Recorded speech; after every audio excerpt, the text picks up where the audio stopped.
Bonjour à tous et bienvenue sur la chaîne Nouveau Riche, la chaîne qui vous parle du b.a.-ba de la gestion des finances personnelles, avec des notions très simples, que vous soyez pauvre ou riche, jeune ou ancien, plutôt radin ou plutôt flambeur.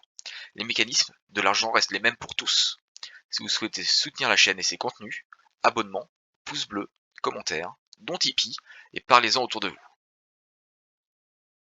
C'est parti, on arrive en fin d'année 2021.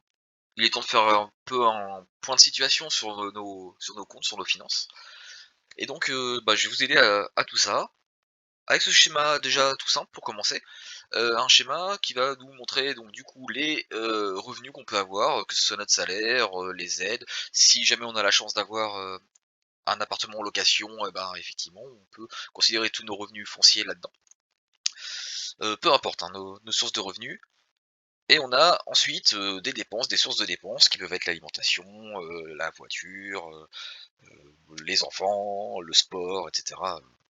Rien de rien de compliqué, là-dedans, hein, c'est un schéma très simple. Ce qu'on ne va pas dépenser, effectivement, on va pouvoir l'épargner et donc enrichir un petit cochon, que pour lequel on va prendre soin de lui. Je vais vous expliquer un petit peu plus en détail après, cette notion, d'épargne. Déjà, premier point, c'est identifier sa situation. Je vous invite à faire un peu le bilan de vos, revenus et de vos dépenses sur 2021. Je ferai une vidéo prochainement pour expliquer un peu comment faire, hein, ce bilan-là. Dans l'idée, hein, effectivement, il faut calculer un petit peu, si, combien on a, gagné, combien on a dépensé et du coup, combien on a épargné ou combien on peut encore épargner. Donc on a 2 situations, soit les revenus sont, à droite là, les revenus sont inférieurs aux dépenses, auquel cas ça va être, compliqué, il va falloir, réfléchir à stabiliser une situation.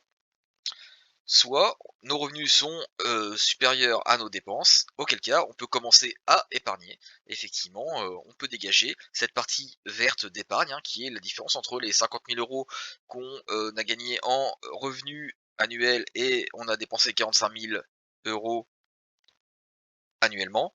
Et ben, on peut se dégager une épargne de 5 000 € qu'on va pouvoir stocker quelque part.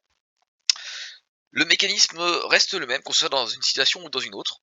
L'idée, c'est d'avoir plus de revenus que de dépenses et de maximiser cette zone verte.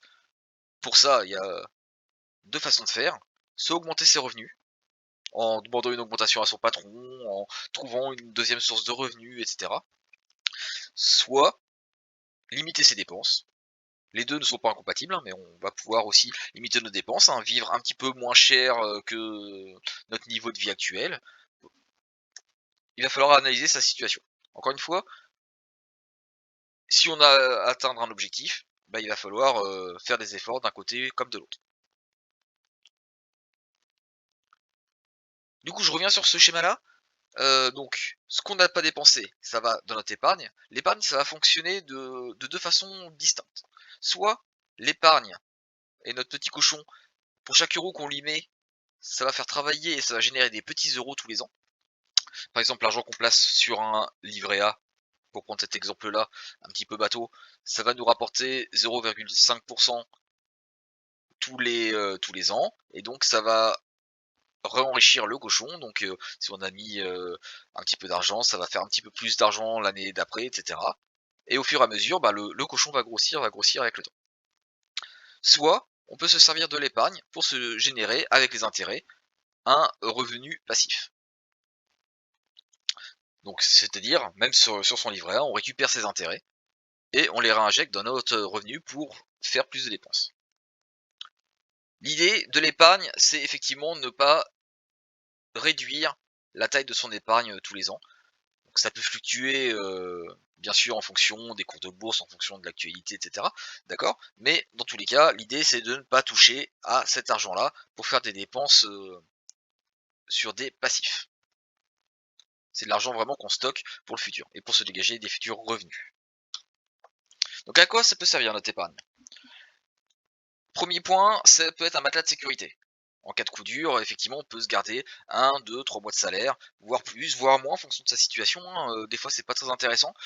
Heu, donc l'idée c'est surtout d'avoir un matelas de sécurité pour que, en cas de coup dur, si la voiture tombe en panne par exemple, on puisse, facilement rebondir. se racheter une voiture sans faire un crédit, par exemple. Pour la voiture, c'est peut-être un peu compliqué parce qu'une voiture ça coûte cher, mais pour un lave-linge qui tombe en panne ou ce genre de choses, effectivement, l'idée c'est de pouvoir puiser dans ce matelas de sécurité. Ensuite, préparer des projets à court et moyen terme. Effectivement, si on souhaite partir en vacances ou faire un tour du monde, il va falloir préparer ce projet-là, hein, ça va pas se faire tout seul. Donc il va falloir épargner au fur et à mesure. Ça peut être une source de revenus complémentaire, comme je viens de l'expliquer, hein, par exemple pour sa retraite, d'avoir un petit complément de revenus, ça peut pas faire de mal. C'est aussi pour la succession, hein, la succession, clairement, l'épargne qu'on va mettre, c'est pas de l'argent perdu. Ça va servir plus tard à, notre conjoint, hein, si jamais il nous arrive quelque chose, à nos enfants, en effet. L'État, je sais, va en prendre une partie, hein, c'est le principe, en France, hein, d'avoir des frais de succession, qui sont assez élevés. Mais pour autant, même, s'ils sont élevés, même si on paye 30 de taxes sur la succession, et ben, il restera 70 de capital, pour, notre enfant et donc il va pouvoir, quand même avoir un revenu confortable, associé à ça. Ensuite, ça peut servir, un point qu'on a tendance, souvent à omettre, hein, mais c'est effectivement ça nous sert, c'est une sorte de pouvoir de négociation aussi ce capital-là. C'est-à-dire que, bah, on peut facilement négocier avec la banque pour avoir un crédit, un taux immobilier, moins cher par exemple. Bah, si on a de l'argent sur son compte, effectivement, ça peut peser dans la balance. Si on veut acheter une petite voiture, par exemple, et qu'on a l'argent cash sur son compte, ça on a peut-être plus de chances de pouvoir négocier la voiture que si, effectivement, il faut faire un crédit, il faut attendre que le crédit se débloque, et tout ça. Ça permet d'aller vite, hein, d'être assez agile. Et c'est quelque chose qui peut nous faire gagner pas mal d'argent, en tout cas sur la négociation. Et le sixième point, et certainement le plus important pour moi et qu'on illustrera sur cette chaîne, hein, c'est faire travailler son argent. Parce que comme je le disais tout à l'heure, hein, chaque euro qu'on met dans la tirelire, dans le petit cochon, et ben ça va générer des petits euros, des petites parties d'euros qui vont faire gonfler le petit cochon. Donc l'épargne en source de revenus passifs. Ça c'est pour donner un ordre de grandeur sur les capitaux qui sont importants à avoir en tête, hein, pour se dégager un revenu complémentaire. Donc par exemple, hein, j'ai pris un exemple un peu fictif, mais peu importe, hein, le calcul est simple, on a la formule. Si on veut se faire un revenu passif à la retraite, par exemple de 2 000 € par mois, avec un taux de 5% qui est un taux raisonnable, sur lequel effectivement on va tendre vers ça. C'est pas non plus, on peut avoir un meilleur taux, on peut avoir un taux plus faible en fonction des placements qu'on fait, hein. Mais en moyenne, effectivement on peut viser le 5% assez facilement, hein. En tout cas, on tendra vers ça, sur cette chaîne. Quelque chose avec pas trop d'efforts et qui est assez raisonnable. Pour avoir 2 000 € par mois à un taux de 5%, il nous faut stocker un capital de 480 000 €. Et ça nous permettra de ne pas puiser dans ce capital-là. Donc ça sera 2 000 € par mois à vie. À partir du moment où on a mis ce capital-là et qu'on a fait travailler ce capital-là, en banque.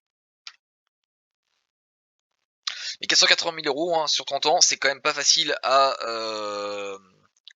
produire. Donc si on veut 2 000 € par mois à sa retraite, pour stocker ces 480 000 € sur 30 ans, sans aide extérieure, encore une fois, on reste sur, on n'a pas eu d'héritage, on est juste tout seul avec nous-mêmes. Là, ça correspond à une épargne mensuelle de 589 € à un taux, encore une fois, de 5% sans en profiter. C'est-à-dire que on va stocker 589 € sur notre petit cochon là, et avec les intérêts et ce qu'on va appeler les intérêts composés, 589 € par mois déposés tous les mois, on va le faire travailler et au bout de 30 ans, on aura 480 000 € qui nous permettra, à la 31e année, de se dégager un petit revenu passif de 2 000 € par mois. Donc voilà, on voit que c'est pas si simple, hein, tout le monde ne peut pas se permettre de mettre 589 € par mois en épargne sur son compte. Pour autant, bah, si on a cet objectif de toucher 2 000 € par mois, il va falloir qu'on trouve une solution pour tendre vers ça. Donc combien épargner, dans quel but? On va prendre un exemple que beaucoup font, on va dire, c'est d'épargner 10 de son revenu pour sa retraite. Donc 10 épargnés sur 30 ans à un taux, encore une fois, de 5 on reprend ça. Si on gagne 1 000 € par mois, ça nous donnera, au bout de 30 ans, un capital de quasiment 80 000 €. ce qui nous permettra de dégager une rente mensuelle de 332 €. Voilà l'ordre de grandeur du fonctionnement. Donc après effectivement, j'ai fait un petit tableau là récapitulatif. Plus on épargne, plus on va pouvoir avoir une rente, mensuelle en accord avec ce qu'on a épargné. Donc si on épargne que 5 de notre revenu, on va se dégager une, rente mensuelle au bout de 30 ans de 16.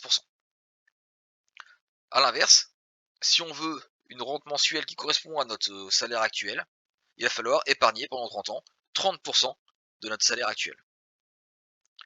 Donc en fonction de nos objectifs, on n'épargnera pas la même chose et du coup on sera plus ou moins dépensier par rapport à ce qu'on fait aujourd'hui.